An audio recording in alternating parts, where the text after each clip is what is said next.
Okay, happy Sabbath, everybody. Today is, let's see, what day is today? September 21, 2024. And we're still in the studies of, grains and nuts and seeds. But this time around, we'll also add fats. Alright?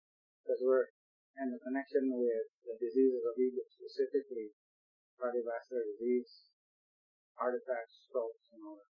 Alright? Okay. Uh,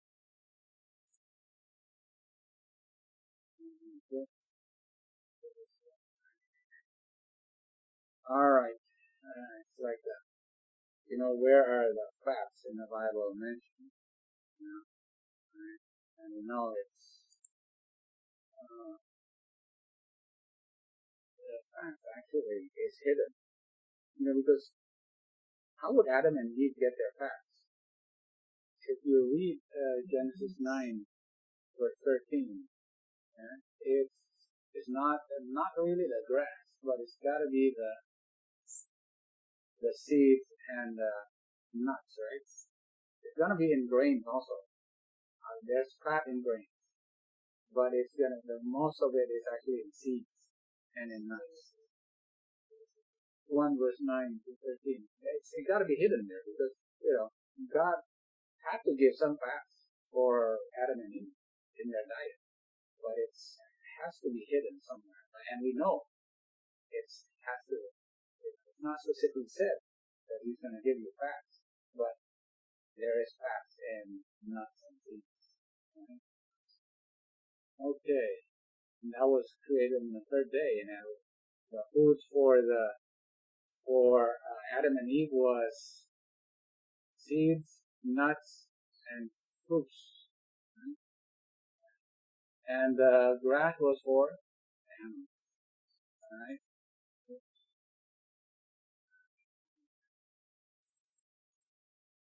Okay. Alright. And obviously we know that the animals were given grass. The animals in the sea were given seagrass, which is algae and plankton.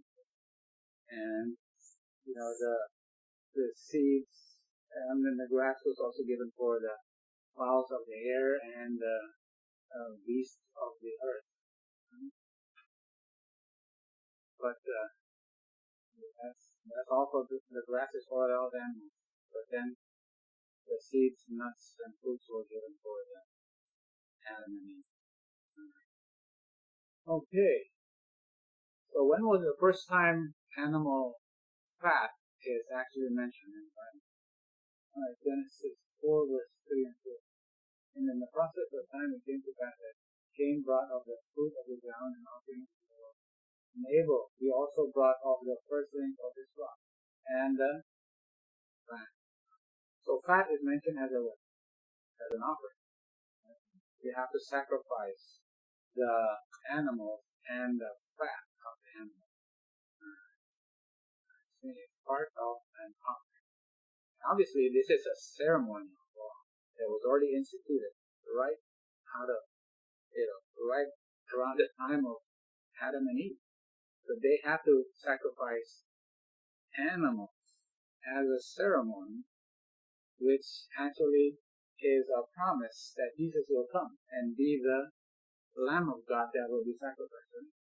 So this is actually a ceremonial law. Okay, and the fat was also sacrificed as a sweet savor. And the fat represents what? When the fat is sacrificed, what does it represent? Fat is sin. Fat is sin. Right from the beginning, fat is sin. What kind of fat? Plant fats or animal fats? Right there you go. Animal fats is sin in the Bible, right from the beginning. Wow. Oh, we can stop our Bible study. This is it. No, we gotta keep going, okay? Alright. So, when you have an oblation, you have an offering, you give the You cut the animal, the blood is poured, and fat is sacrificed. The fat is burned, and blood is sprinkled, and the meat also is actually can be eaten by the priest, because the meat actually represents the priest actually represents Christ, that actually will take your sinful flesh, right? And he will bear your iniquity. And that's how it is actually represented in the tabernacle service. But the fat is burned. Okay? And it's burned outside. Okay, no, it's burned during the service, but then the carcass of the leftover animal is burned outside the camp. Everything is then burned. But the fat of the animal is representative of sin. And that's why in the book of Leviticus it said it is for posterity that you are not to eat any fat or blood. You cannot eat fat or blood. Obviously fat of animal and blood of animal. All right. Okay. So, how do we get fat? Well, obviously we can get it from plants. Okay? We can get fat from eating fat. But that's the symbol of fat. Right? But basically it comes from the most is as triglycerides and cholesterol. Right? That's the cholesterol, and this is triglyceride. This is the fatty acids. There's like 3 fatty acids, and glycerol right there. Right? 3 fatty acids. This is all in a straight chain right here. That's a saturated fat. Okay, we're going to. So fats come into your body mainly as triglycerides and cholesterol. Triglycerides these are the fatty acids. These are the 3 tri because there's 3. Right? Fatty acids. All right. Okay, that's how it comes. And if it's a long chain fatty acid, it does not, mix with water. Right? Fat does not mix with water. So when we digest it, it's broken down. Now, from a triglyceride, it becomes like a phospholipid, and this is very important because this part is it's like the water. This one likes the fat. Okay, this is hydrophilic. This is hydrophobic. Right? Okay. We're going back to science, right? Biology. Right? So how is this fat transported into your body, into your cell? Right? It goes through your blood.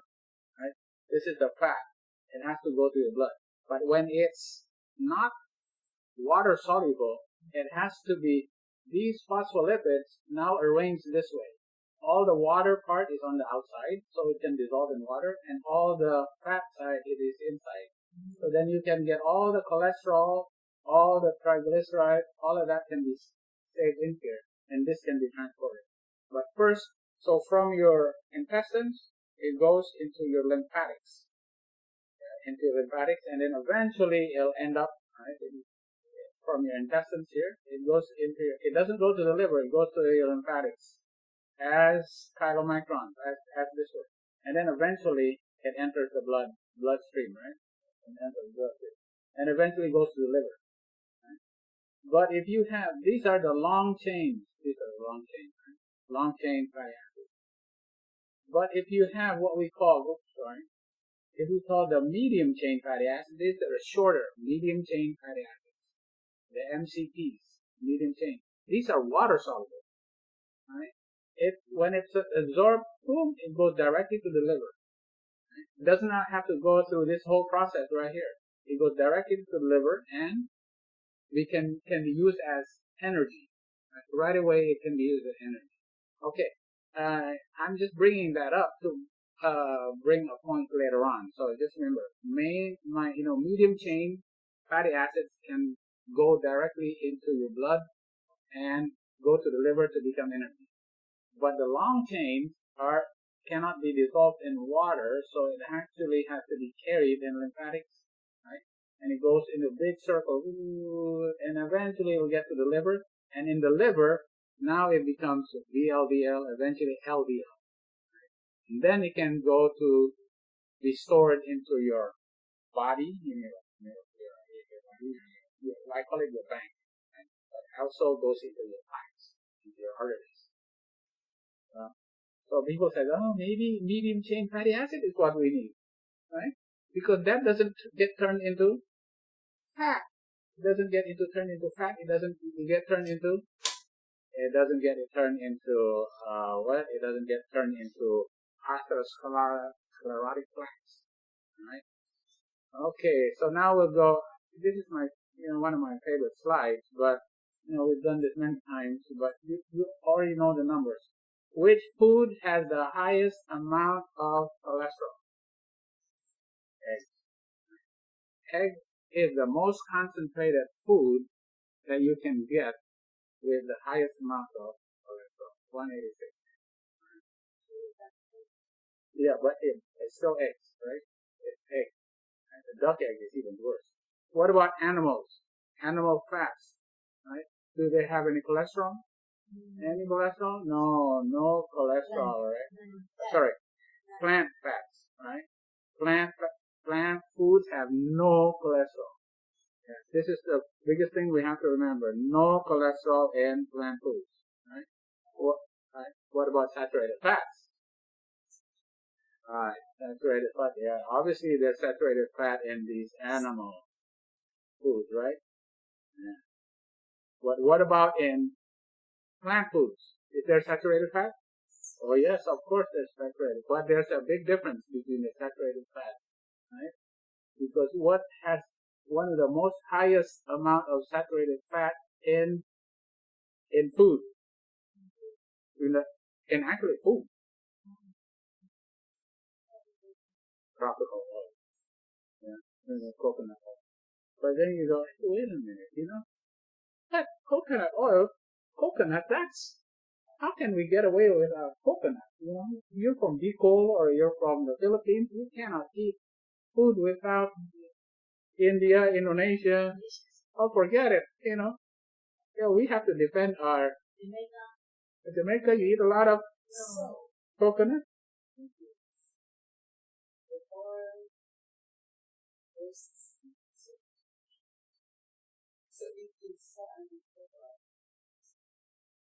It's cold differently, but inside your temperature is at least 90 something. Yeah, it's always 90 something. What? What fat was sleeping at temperature? Yeah. No. Yeah. Oh, that's a good question. I never thought of it that way. Okay. All right. Well, you know what? But what is this is a duck egg. 618. Oh my goodness. I just like the fried rice. Indonesia.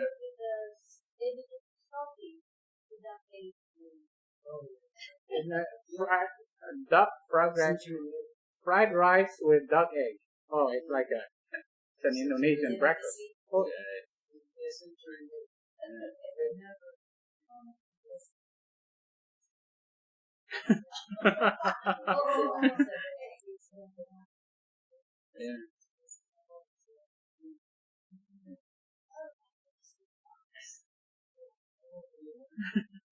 Duck is bad, terrible. Duck has so much fat, right? So much cholesterol. But durian, right? Durian has no cholesterol and actually very low saturated fat. It just has a lot of calories. So a lot of people are worried about eating durian, but actually it's the calories that's in it. That's actually not so good if you overindulge. So so this time I always give this slide, but then I realized, what? We should look more into coconut and eggs. Why is it not good? All right, why is it not good? Okay, we'll do it about the coconut. Especially because a lot of people will say, well, coconut is actually not bad. And this one is from a cardiologist in where? The Philippines. In 2003.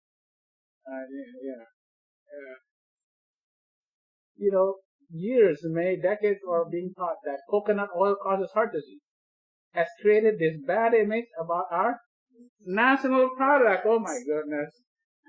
He's defending the Filipino national product. Right? Okay. MCTs are medium chain fatty acids. Right? He goes, wait a minute. Coconut oil has medium chain fatty acids. It's not the long chain fatty acids. Right? In that case, it can't be that bad. Medium chain fatty acids, what happens to the medium chain fatty acid? It gets absorbed right away, it goes to the liver and gets transformed into energy. It doesn't get transformed into fat in your bank, right? So it can't be that bad. So it goes medium chain triglycerides or fatty acids from the coconut oil differ from saturated animal fat and dietary fats, long chain triglycerides in the metabolism and fat in the body. Medium chains are rapidly absorbed in the intestine, even without pancreatic lipase. They are carried by portal vein to the liver. It goes directly to the liver. It doesn't have to go through chylomicrons all the way around to bypass the liver. It's not like that. To eventually get into your, It goes right into portal vein. Boom, right away. You can use it as energy right away. Right? So I'm going to defend coconut oil. And he said his conclusion is coconut oil is not bad for you. Right? It's, this is in 2003. And even, wow, this is, So what about coconut oil? Alright. So they said, okay, medium chain triglycerides. So they said, okay, when you drink medium chain fatty acids directly, right? This is a medium chain fatty acid. You can actually MCT oil. You can buy this MCT oil because people who want to get a lot of energy, they just take medium chain because it's directly a lot of its fat turns into energy, and it makes a lot of ketones. So that ketones is good. It's keto, right? Fat keto, and then people go into wow, we should drink some more of this. Keto diet, it makes us, stronger, right? But the thing about it is, it's mostly caprylic acid and capric acid, which is a 6, 8, and 12 carbon, alright? 50% of this, 50% of this, right? This is what goes directly into your liver, right? Okay, what about coconut oil? Coconut oil is actually not this. It's actually lauric acid, myristic, and palmitic acid. This is a medium chain triglyceride, 47% MCT. It's 47%, but it's not even this, right? The problem is this lauric acid, 75% of it actually goes into your blood circulation as in chylomicron and gets into your fat. Only 25% of it actually goes into your liver. Because now this is longer. This is 6, this is an 8, this is a 10. Now this is 12. The longer it is, the more water insoluble, right? It becomes more difficult to go directly into it goes directly into the blood. So now it has to be bound up into the chylomicron because now it becomes fat soluble. Because it is a medium chain. It is medium chain, but it's only 25% absorbed into the portal vein. Most of it. So when you this doctor said, well, it's a medium chain, so it can't be that bad. The problem is that he said, you know what, this is medium chain. The one that actually, so using this as an excuse to say that coconut oil is actually good is not understanding the full science of it, because most of the medium chain is actually turned into fat. And coconut oil is also myristic acid. This is all saturated fat. This is saturated fat, saturated, everything is saturated fat. Right? Now you get myristic and palmitic acid. Right? I'm sorry, which one? Oh, where is it here? In the parenthesis. Hmm? Parenthesis. Oh, trans fat, yeah, triglyceride fatty acid. Yes. Mm-hmm. Right. Okay. So this is palm oil. So if you say that palm oil, all of it, sorry, coconut oil. This is coconut oil. So if you say that coconut oil, all of it goes into your portal vein and gets turned into energy, it's not true. 75% of it actually gets turned into fat, right? Because it's only longer. It's almost now long chain fatty acid is 14 and above. This is also long, right? And a lot of the fatty acid is actually saturated fat. Okay, now let's compare it to palm oil. Right, here's palm oil. Right? Look at palm oil. It's long in fatty acid. But now it actually has oleic acid, which is now as unsaturated. It's a long unsaturated. So 43% is long chain, but also is like 36%, 37% is unsaturated. Right? Okay, we're gonna show it. Right. So if you were to ask, which one is actually not as harmful, coconut or palm oil? Which one is better cardiovascular? Which one is better for your cholesterol and triglycerides? If you were to choose coconut or palm oil, one way of thinking, which one has more unsaturated? Palm oil. Right. So when you actually look at the data, it turns out that palm oil is actually better for you. It's not, obviously it's not that good, but it's still better if you have to choose between coconut and palm, right? Because it has more of the unsaturated fat. 37% is, that's a different thing.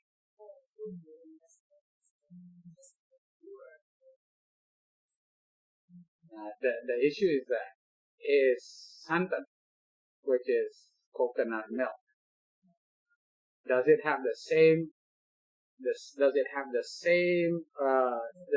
fats as coconut oil? It's the same. It's actually the same. What is the saving grace for santan, which is coconut milk, is all the fiber, all the polyphenols, all the vitamin E, all the good things in a whole food that actually may balance out some. So, but still, okay, we'll have to answer that question. You know, people say, wait a minute, then is coconut milk okay or not? Right? The problem is that, you know, it's the same fats. It's still the same fat. All right. Now here's, okay, now coconut oil. Wow. Coconut oil is good. It can conquer Alzheimer's, dementia, mild cognitive impairment, and memory loss. So they did a study. They gave people coconut oil for a few weeks, and you know, people seem to actually have better memory. But the problem is that if they continue that study longer and longer, it turns out there's no benefit of coconut oil for Alzheimer's. The reason they say, you know what, the brain can use ketones, and these medium chain fatty acids in coconut can be turned into ketones. That's a food for your brain. The brain can also use ketones. So that maybe it's good for Alzheimer's. It turns out it's actually not. There's no benefit of using coconut milk for Alzheimer's. Right? Okay. Now they did a study, okay, here. Now this is a study they did in Singapore, right? So they wanted to find out, whether coconut oil versus, other plant oil, right, will affect the blood circulation. Will cause your blood, your vessels to constrict. Okay, so they compared somebody eating just cereal with what kind of let me see, what kind of I think this is just a alright, let me see what kind of milk this was. But this is low fat milk. It's gotta be a plant milk. Alright? No, this is actually skim milk. Sorry. This is actually skim milk. Alright? Alright? And when they actually saw is that when they drinking this high carbohydrate, low fat meal, right, actually causes dilation. You have more blood flow when you drink this, even though there's fat in it, but it's not coconut fat. Right? And then you compare it to eating McDonald's, right? McDonald's breakfast, right? Now the McDonald's breakfast is actually a Western, right? It's a Western type of fat. It's using in America most likely it is fried with soybean oil. They actually don't use palm oil. Palm oil is in America is mostly used for soaps and cosmetics and others, all kinds of products. So they said this is your baseline. It goes all the way down. Eating this type of fat causes constriction in your blood vessels, right? And then they compare it with a Singaporean food, which is nasi lemak. Nasi lemak is actually rice fat with coconut fat, right? With the same amount of calories. This is the baseline. And when they eat this nasi lemak, which is rice with coconut fat, you constrict. Your blood vessels constrict, right? It becomes tight. Right? Yeah, it causes constriction. Yeah. So the coconut fat in santan, which is coconut milk, actually still constricts. So we call it santan in Indonesia. In what Philippines, what do you call it? Coconut milk. Jata. Huh? Alright. Yeah, I got a memory.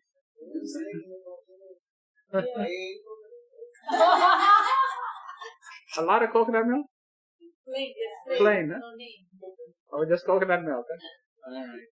Okay. Right, so they frequent coconut milk, right? Multivariate analysis. They found that this is found in Indonesia. Right? This is in Indonesia. More than 3 times a week increases the risk of vascular disease 1.3-fold in comparison to coconut milk, but less than 2 times a week. The risk of coconut milk intake for vascular disease was lower than that of age, gender, hypertension, diabetes. Alright. Yeah. It does increase your vascular risk. Coconut water has no, but there's no fat in it. That's just fine. That's good. That's okay.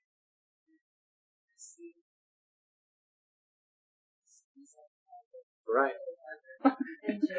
Yeah. Yeah. Chickens get healthy. Alright.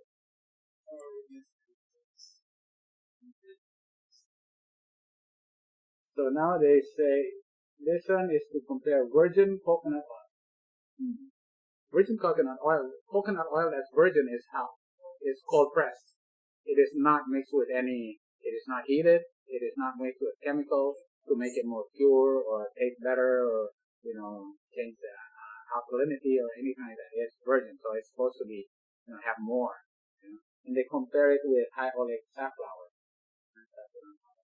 And they see what happens to your cholesterol level. Alright, if you take coconut oil, right, your cholesterol goes up from 219 to 237.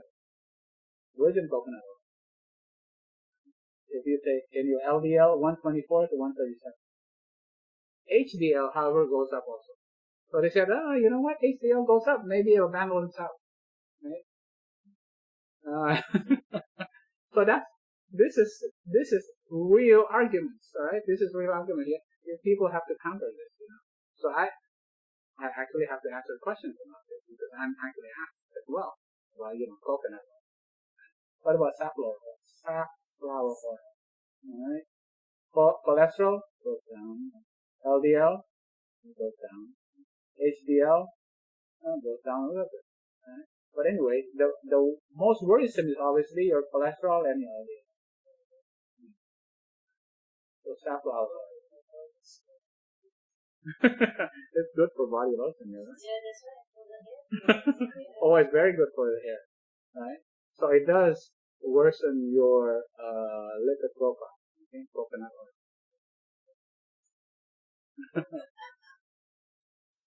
So they can, there's a lot of people that still says, well, you know what? You see the correlation between high LDL and high cholesterol with heart disease.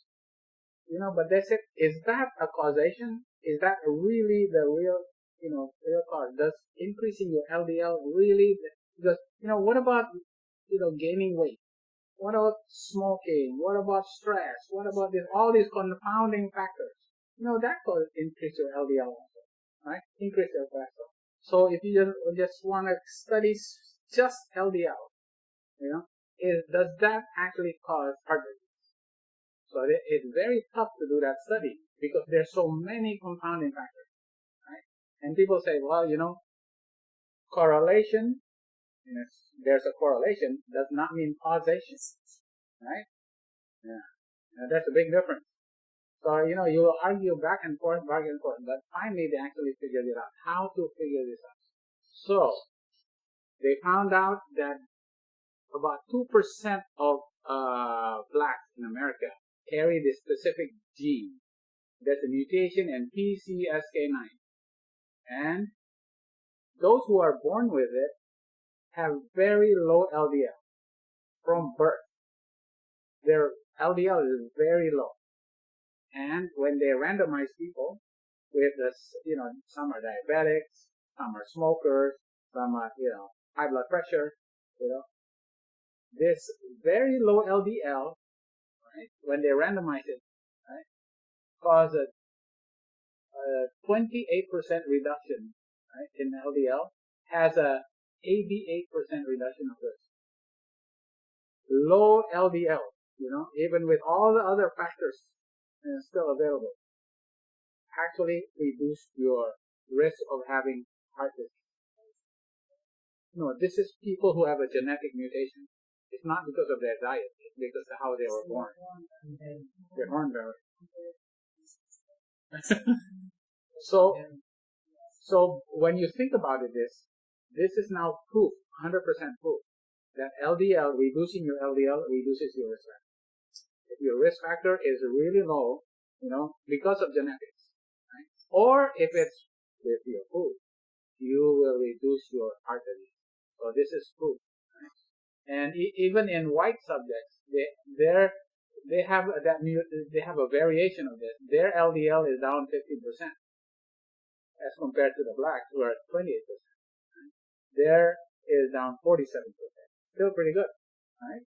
So LDL reduction does cause an improvement in your cardiometabolic outcomes, your risk of coronary heart disease.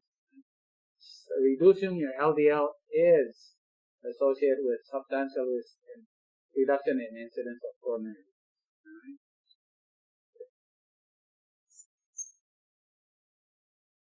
Yeah, they actually had one subject in this study. The LDL was very low, but he was diabetic. He had high blood pressure. He was a smoker. And the other thing, he had another lipoprotein. Even though his LDL was total LDL was low, there's a sub-variant of LDL that's called lipoprotein little a. Anyway, that's very technical. Right? His was actually high, but his total LDL was low. But he was obese, he smoked, and he had diabetes. And he died of a heart attack, even though his LDL was very low. Right? Because all of the other factors. Right? Yeah. So it's multifactorial. But obviously LDL is a cause. Right? So alright. Okay. So the other thing is that what happens? What about HDL? Is increasing HDL protective? It turns out when you drink a medicine that increases your HDL, it does not improve your risk. Increasing your HDL does not actually improve your risk. What is the most important is actually reducing your LDL. So he said, okay, coconut oil increases your HDL. It turns out it doesn't really matter. HDL does not have that weight to, for heart disease. Right? It's your LDL that you have to worry about. Okay? So they've done all these meta-analysis, all the studies they all put together. And all of them show that coconut oil does increase, multiple studies put all together. Oh, there's a couple of outliers. So you have to put it all together. Coconut oil does increase your LDL. Okay. Now, when you think about the non-tropical oils, right? Coconut oil increase your LDL, and your total cholesterol, increase your LDL, and increase your HDL. But remember, HDL does not really matter that much. Right? Compared to palm oil, coconut oil significantly increased total cholesterol compared to palm oil. So just by looking at the structure, we can predict, oh, this has a lot more unsaturated fat. Palm oil is actually better compared to coconut oil. But it's still not good. Right? There's still a lot of saturated fat. So the general consensus is still, you will see the general consensus is to still avoid tropical oils if you have risk for any heart disease, or you already have heart disease. You need to avoid tropical oils. Tropical oils is good. Palm oil and coconut oil. Yeah, it's all kinds.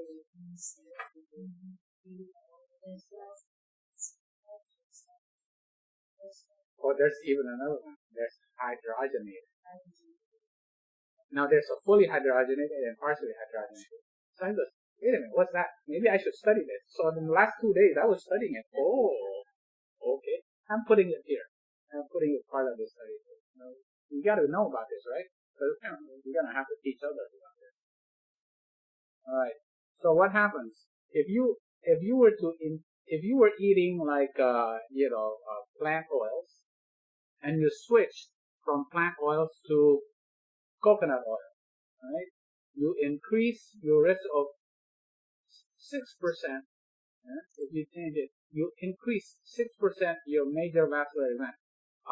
Increase 6% of your heart attack or stroke. And you increase 5.4% your mortality from coronary heart disease. Right? But what happens if you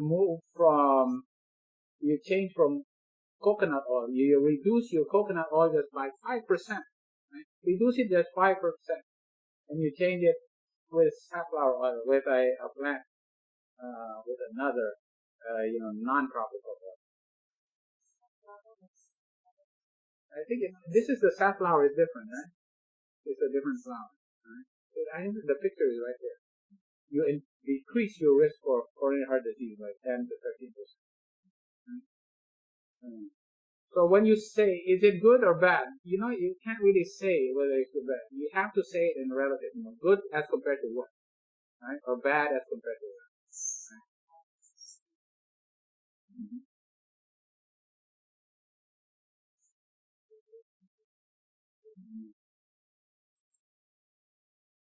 All right. So now this is in 2020. Now they have a consensus, right? Yeah. Coconut oil may be viewed as what? One of the most deleterious cooking oils that increases risk for cardiovascular disease. It is one of the most deleterious. It's the worst.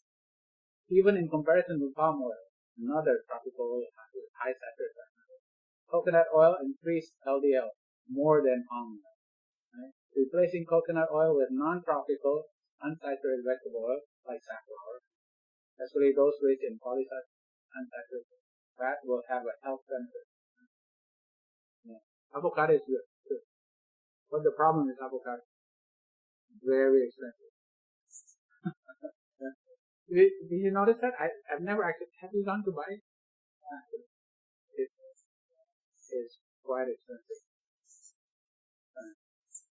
In culinary practice, coconut oil should not be used as a regular cooking oil, although it can be used sparingly for flavor and texture. Yeah. Okay, here's the palm oil, right? So this is now the recommendation. There's another diet. Here's another diet. So, what do you need to do? You look at this diet. You reduce your intake of saturated fat and your cholesterol. So less than 200 milligrams. Wait a minute, you just eat one egg and you're pretty much below that. An egg is almost 200 already. Right? You have to reduce your saturated fat. You need to reduce your cholesterol. And the therapeutic options for enhancing LDL is what? Fats, stanols, and sterols. 2 grams. Where did they get this from? This is the portfolio diet. Yeah, they have they actually got this from the portfolio diet. This is not a recommended diet, right? Obviously, weight reduction and increased physical activity. There's clinical trials demonstrate that LDL lowering therapy, which includes medications and this type of diet, reduces total mortality, coronary mortality, major coronary events, coronary artery seizures, and strokes. Right? Yeah. Okay. So this is called the TLC diet, the therapeutic lifestyle diet. And here, you reduce your saturated, you increase your polyunsaturated, you increase your monounsaturated, you have to reduce your, obviously, total fat, you increase your carbohydrates, then you have to get a lot of fiber, 20 to 30, yeah, and your protein, right? And cholesterol at 200 total cholesterol. So, but when I was looking at this, it really doesn't tell you how to increase your sterols and stanols, right? So this was kind of okay, you gotta eat 2 grams of sterols and stanols. So it doesn't tell you. But what I like about the portfolio diet is actually tells you exactly what you need to do and all the numbers, right? This is very good. But as a, here's the sample. There are sample menus. Oh boy, there's a lot. There's multiple sample menus, but it still includes Parmesan cheese. It includes here you go. Where I was looking through here. It's still roast beef, Swiss cheese. Oh boy. So this, the TLC, I think compared to what it is advancing a little bit, but still, we know a lot better. We know better than all of this. Right. For those who want to change, probably this, there's a way of actually gradually moving away, increasing. Right. Yeah, you can. So this will still actually include, some animal products here too. But they still say the emphasis is more and more plants, more and more plants, even they're adding animals and steels. Can you imagine? They're actually adding that. They got it from the. And what I like about this here, how do you reduce? You know, you choose your lean cut and remove any visible fat. Okay. All right. You remove the skin from chicken. All right. Try using turkey. Okay, instead of beef. All right. In salads and sandwiches, use low-fat dressing or yogurt or mayonnaise. Make a salad dressing with equal parts of water and vinegar, and half as much as oil, right? Or lemon juice or balsamic vinegar. I think it's moving in the right direction here, but obviously can be better, right?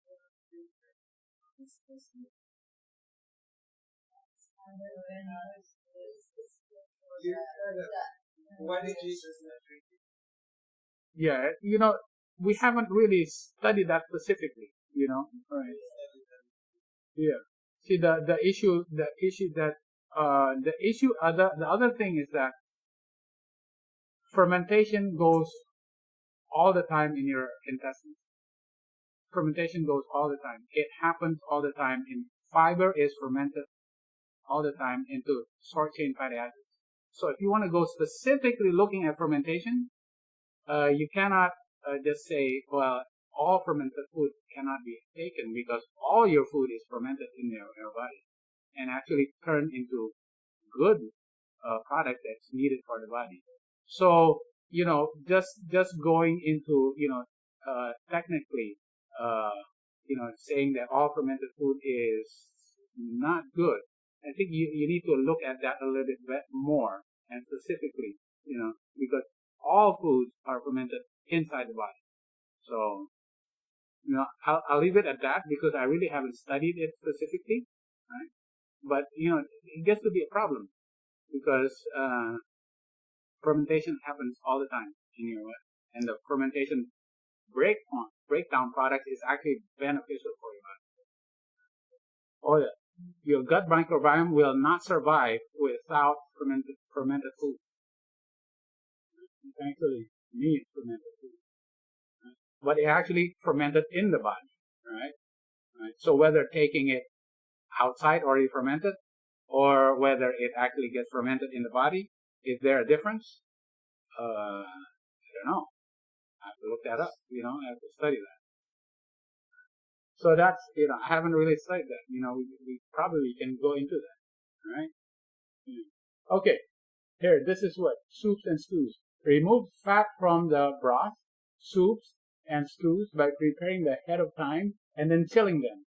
Before reheating a dish, lift off the fat from the surface. That's how you remove the fat, alright? Or you put ice cubes on the surface of the warm liquid to harden the fat. Then remove it and discard it. Or use cooking spray, or water, or stock. So instead of using oil, you use water or stock to saute. Right? So I think they're making suggestions that are actually they're moving in the right direction, in this. Okay. Oh, here's a comparison. Oh, yeah. Well, this is actually for.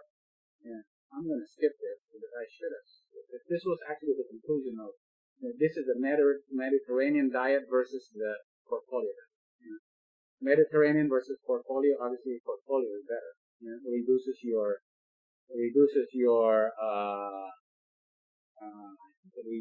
LDL better. This is Mediterranean diet versus a portfolio. Okay. Now let's look at seeds.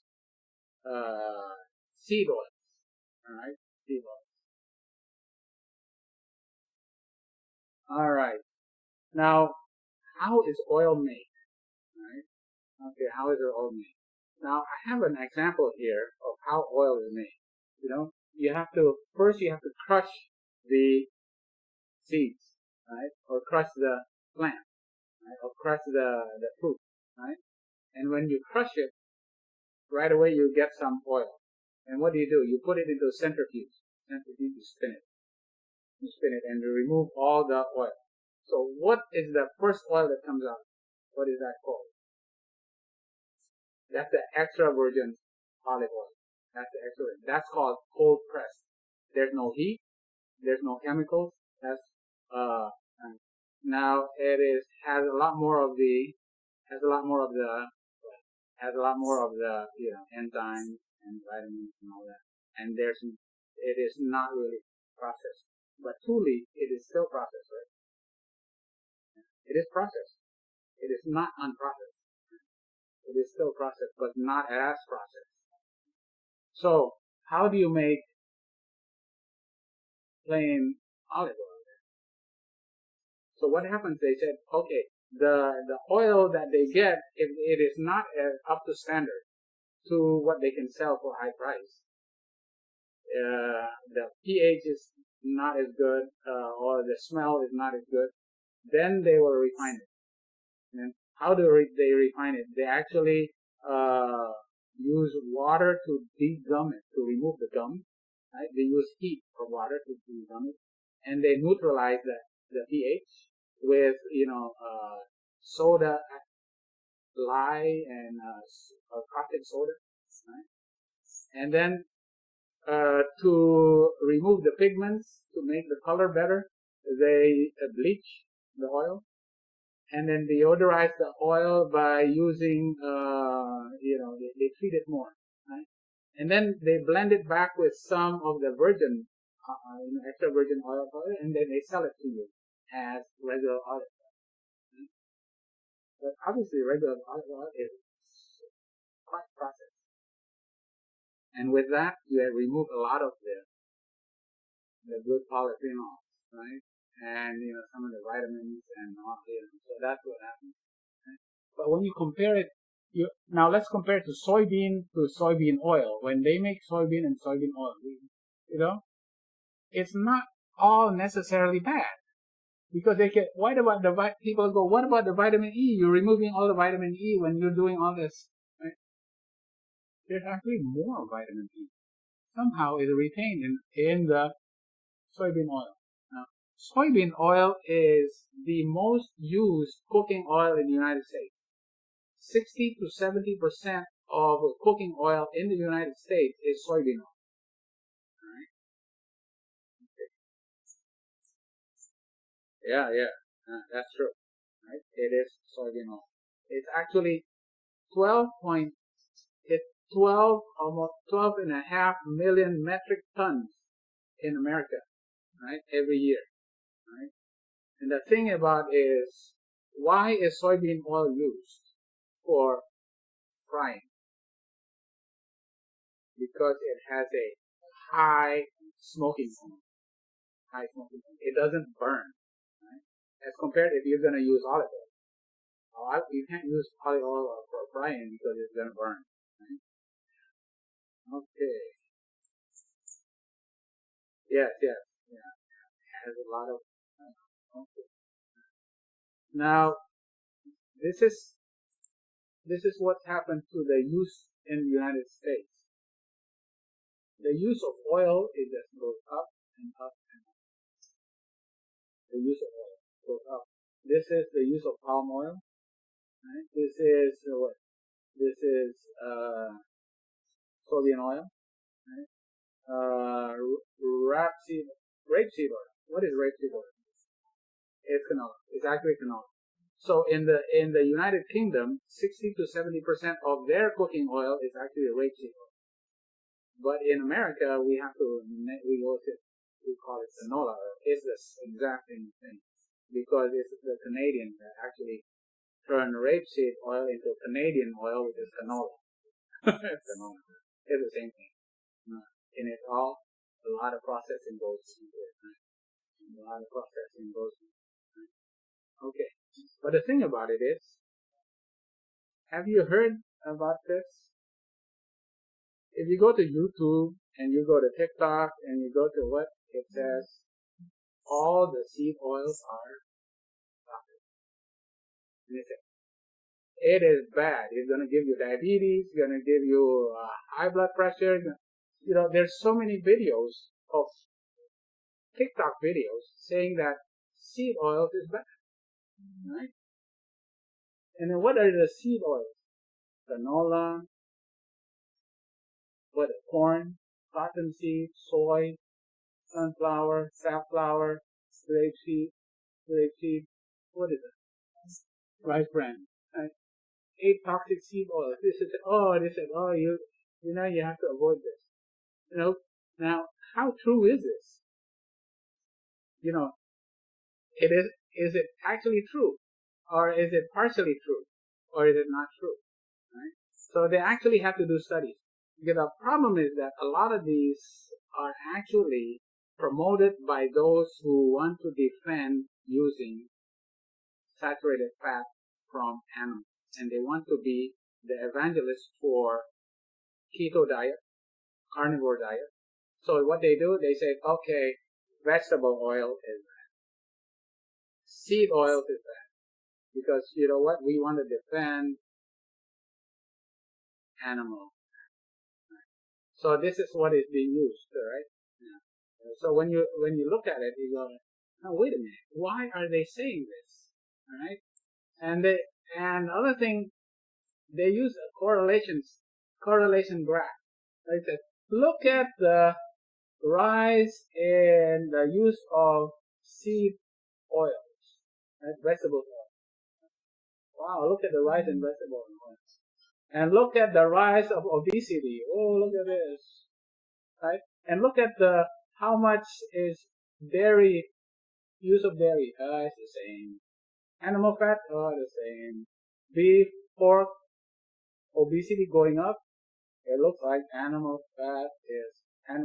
vegetable oil going up.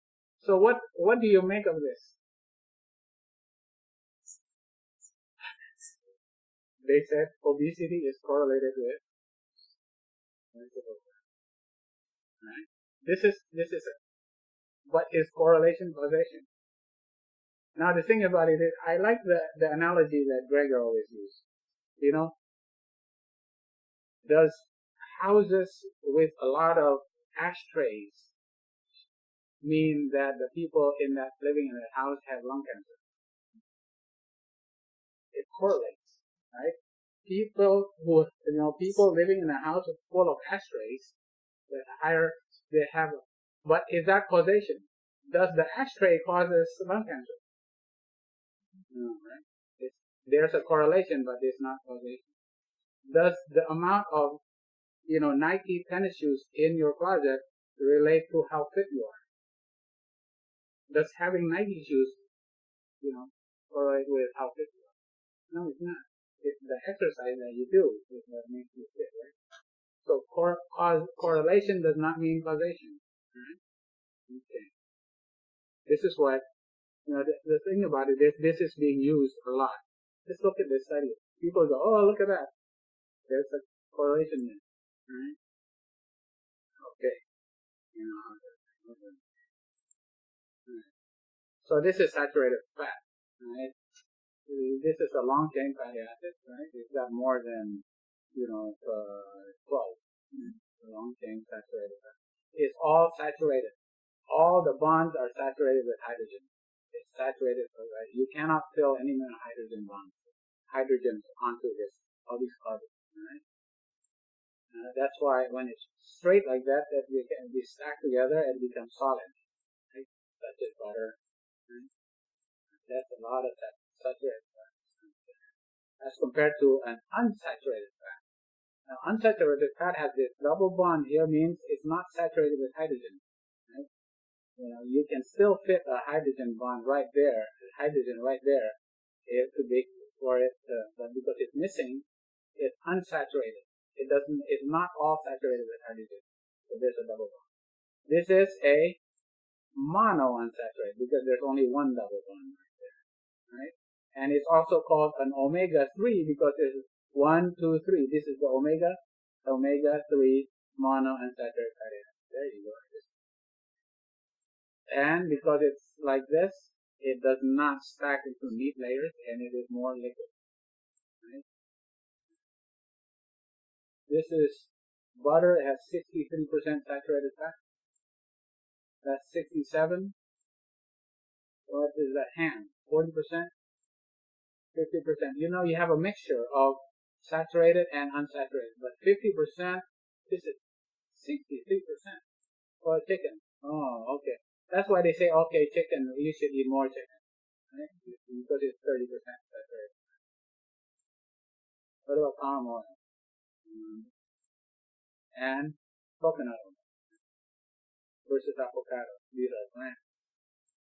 50%, 15%, that's 82%. Right? So, and now we know,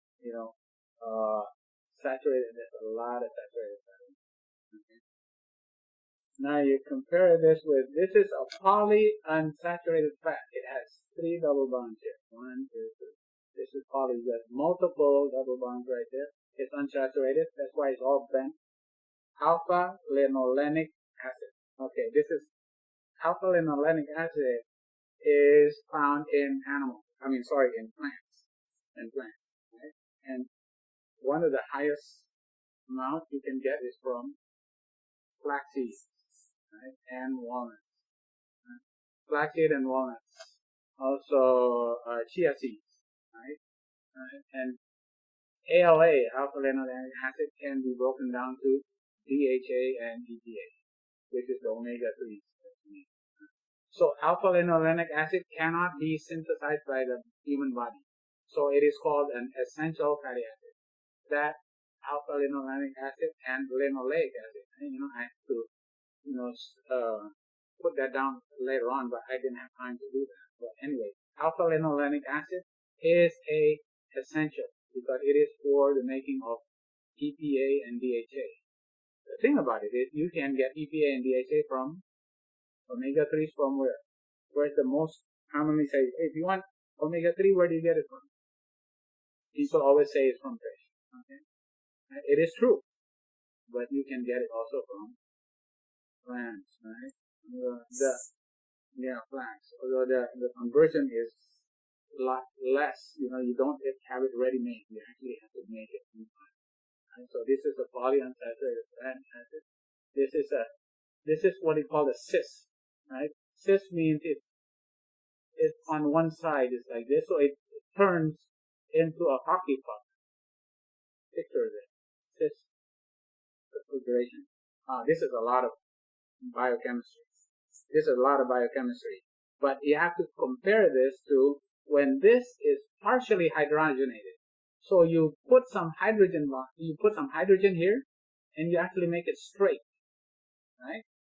This becomes a trans fatty acid. This is cis fatty acid. This becomes a trans fatty acid when it's partially hydrogenated. Why is it partial? Because you still have double bonds, right? Okay? And this is in the partially hydrogenated oil called Crisco. Right? Look at that. It says no trans fat. It has no trans fats from animals, but it has partially hydrogenated vegetable oil. This is now banned in the United States. Trans fats is now banned. You cannot sell it in the United States or in Canada or in Denmark or in Europe. So this is very bad. This actually causes more, much more heart disease than even saturated. So why do they do this? Because this is now more solid, right? And the other thing, it has a longer shelf life. Right? And then when you want to make pastries out of it, you don't want to make a pastry that's all like gooey, right? You have to have it, make it more solid, right? And it lasts long, and it's cheap. But now it's banned. All right? Okay. So what do they do now? The industry is very, very ingenious. So they use this polyunsaturated fat. Well, they get trans fat. They say, wait a minute. Now we don't want to do partial. We do full hydrogenated. So they fully hydrogenated. This is a processing. They use it with heat, and they hydrogenate all the bonds in here, that there's no more double bonds. It becomes fully hydrogenated. So now they call it a hydrogenated fatty acid. Now, is this better or good? I think as compared to what? Obviously, as compared to trans fat, this is not as good. Alright? This is not it. It is actually made by the is a chemical. I mean, it is a industrially made, but this is being sold, right? And it is actually being sold as like squalene oil. It actually is used in a lot of foods, in frosting, baked goods, margarine, coffee, snack foods. A lot of processed foods is actually using hydrogenated fatty acids.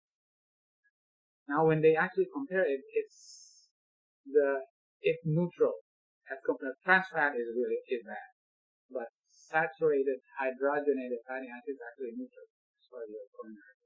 But it is still industrially made. It's not as good as getting olive oil or sunflower oil, right?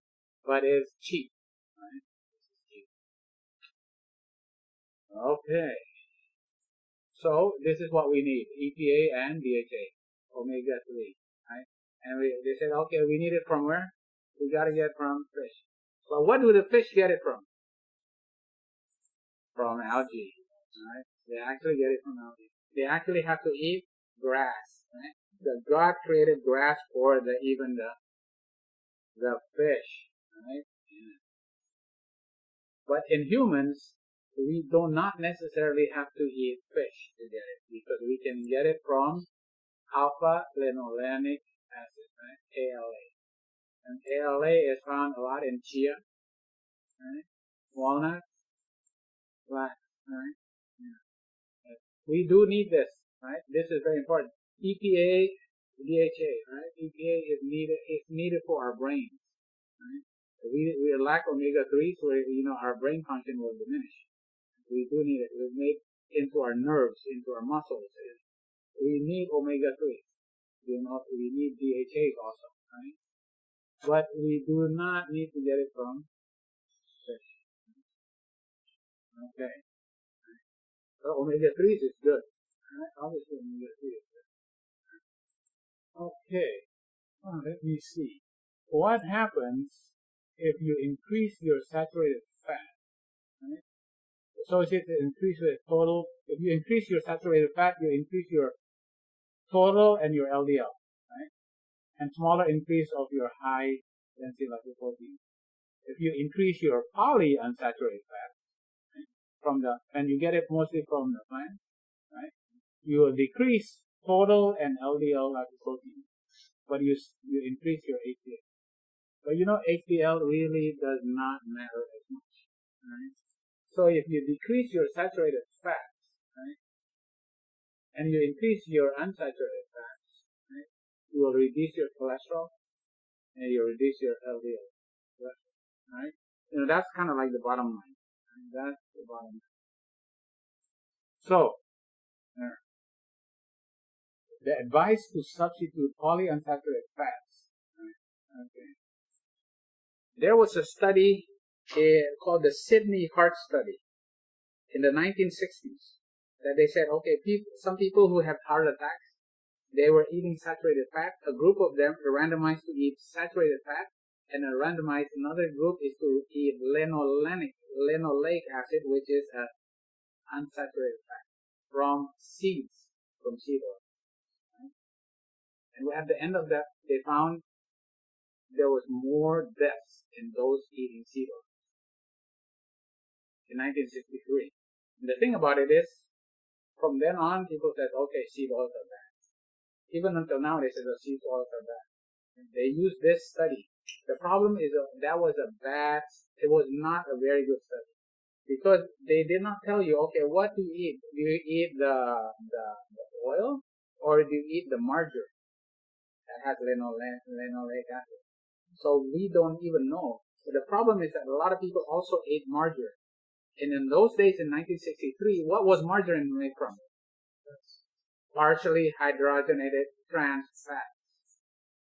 So they think that it was confounded by the fact that a lot of people were actually eating trans fats. So they redid that study, and when they redid the study, they said, well, they still found that a lot of people had coronary heart disease, but they still did not tease out the data, so they never knew how many people actually ate trans fats. And this study is being used by a lot of people to say that seed oil is bad for you, right? The problem is that, the thing about it is now they found, right, that, and the other thing they said, omega-6 and omega-3, you need omega-3, but if you increase your amount of omega-6, it kind of competes with your omega-3, that it reduces your omega-3, okay? So they said the good ratio is about 4 to 1. It turns out the conclusion is that omega-6 level does actually reduce your LDL. But what's more important is your omega-3s. You don't get that as much because you have to get it from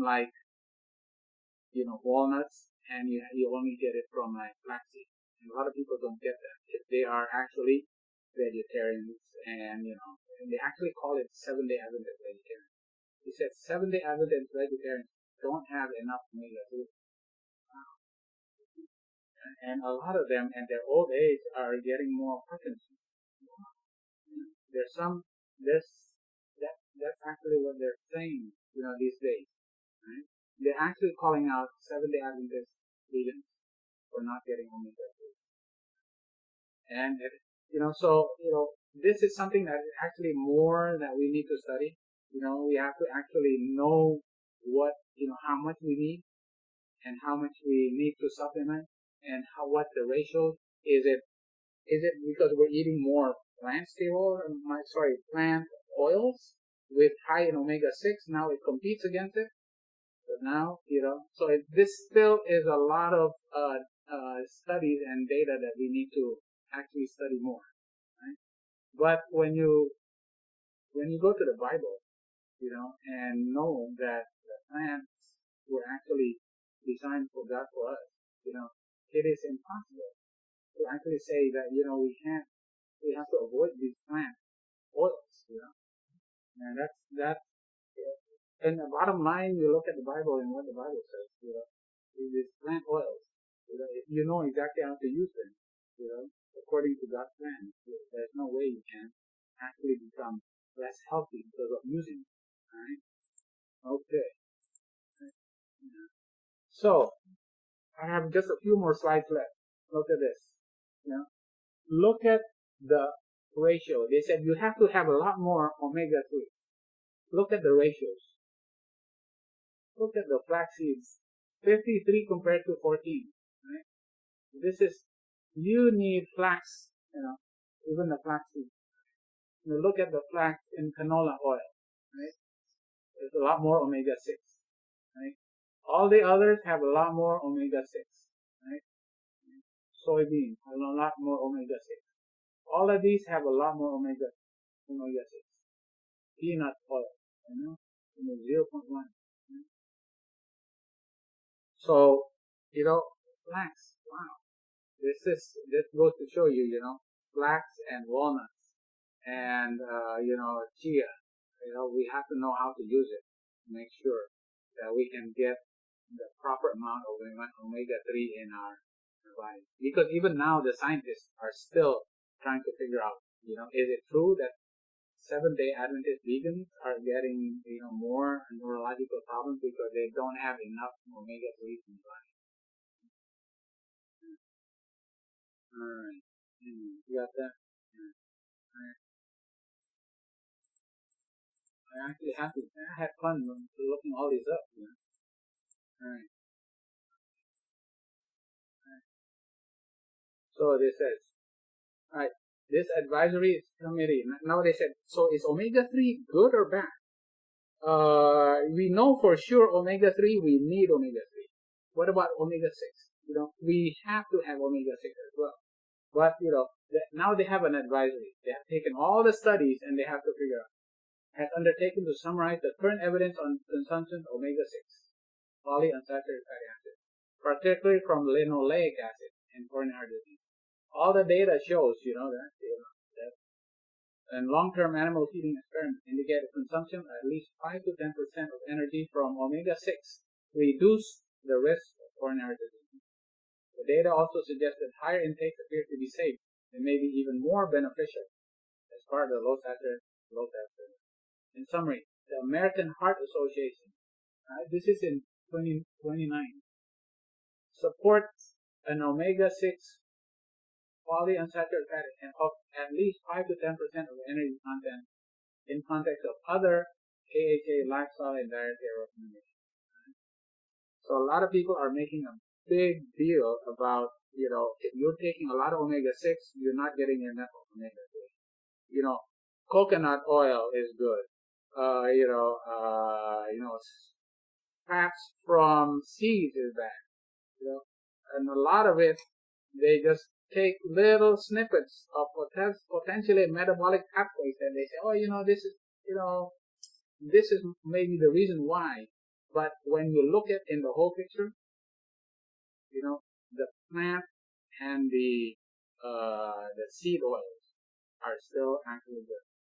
Now, it's not as good as getting,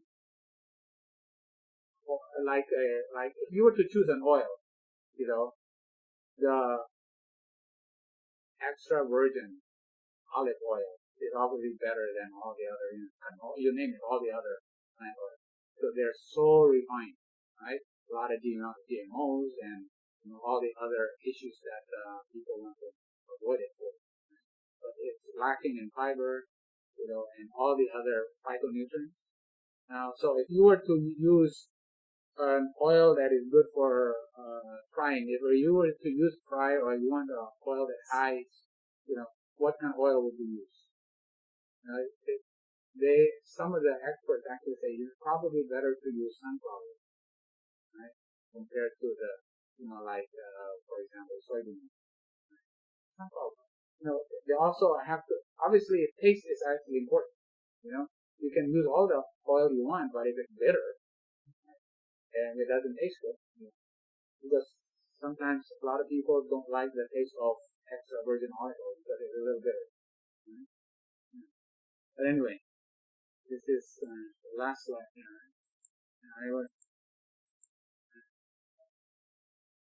Farms animal salmon oil. Salmon, you still get a lot of the EPA and DHA, more than the required. This is 250 for women, 500. This is EPA and DHA. ALAs, if you want to get it from ALA, which is alpha linolenic acid, which is from plants, you need 2,200 of ALA for women, 4,400 for males. But if you just want to eat farm salmon, you already have a lot of EPA and DHA. But the problem is that all the PCBs and the mercury and the cholesterol and the saturated fat. Also, you can get it from algae. But this is where the farm salmon. So you can actually get, you can buy algae. Brussels sprouts, chia. Right? Chia has 5,000. Right? It's already more than enough for men, right? And women, obviously. And walnuts, right? 3,000. Right? Not as enough. Yeah, this is I think a serving. I have to look this up. Yeah, the serving. I have to look up the serving. Right? So chia seeds has pretty good, but flax still higher. So flax will be sufficient. If 4,400 is, because you need 4,400 to make 500, right? This gets converted to this, right? Yeah. So you need, so you will actually have enough, right? If you have enough flax. Yeah. So flax every day. And I think the other seed oils have gotten a bad rap because of people who just take little snippets here and there from non-scientific. Even though it's scientific, it's missing the big picture. So it probably is obviously not as good as some other plant oils.